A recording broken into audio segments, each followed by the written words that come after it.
সকলকে very very good morning. আর আজকে হচ্ছে মার্চ মাসের 7 তারিখ। তো আজকে বেরিয়ে পড়লাম হচ্ছে তারাপীঠের উদ্দেশ্যে। আর আপনারা যারা তারাপীঠে গিয়ে এক রাত থাকবেন ভাবছেন, তাদের জন্য থাকছে হচ্ছে এই ভিডিওতে একটি ফাটাফাটি বাজেট হোটেলের সন্ধান। আর হোটেলের ল্যান্ডমার্কটি হলো এই যে, এইটি হলো তারাপীঠ মন্দিরের হচ্ছে পূর্ব দিক, এই যে সামনেই গেট, আর কিছুটা হেঁটে এসেই এই হলো হোটেল শ্রদ্ধাঞ্জলি। এখানে এসেই রিসেপশান, তো রিসেপশানের পরে কথা বলে নেবো। আর এখানে রেস্টুরেন্টেরও সিস্টেম আছে, দেখতেই পাচ্ছেন বেশ বড় একটি রেস্টুরেন্ট। আর এদিক দিয়ে সিঁড়িরও ব্যবস্থা আছে এই হোটেলে, আর এদিকে লিফটেরও ব্যবস্থা আছে।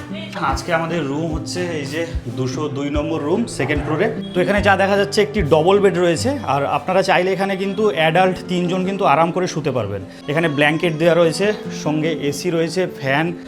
আর এই দিকটায় হলো ব্যালকানি।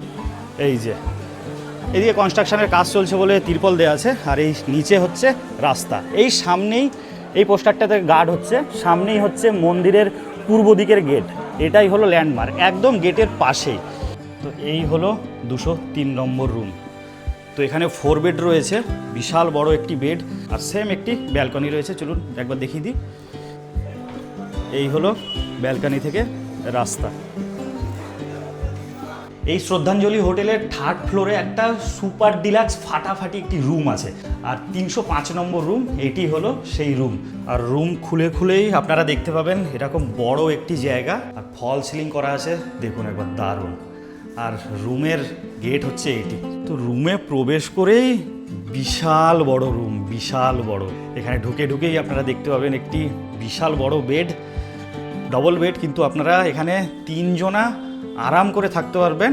তো এই হলো কমপ্লিট রুম। তো আপনারা এরকম সুপার ডিলাক্স রুম চাইলে এই শ্রদ্ধাঞ্জলি হোটেলে যোগাযোগ করতে পারেন। তার সঙ্গে এমনি নর্মাল বাজেট রুমও আছে, সব কিছুই কিন্তু আপনারা পেয়ে যাবেন।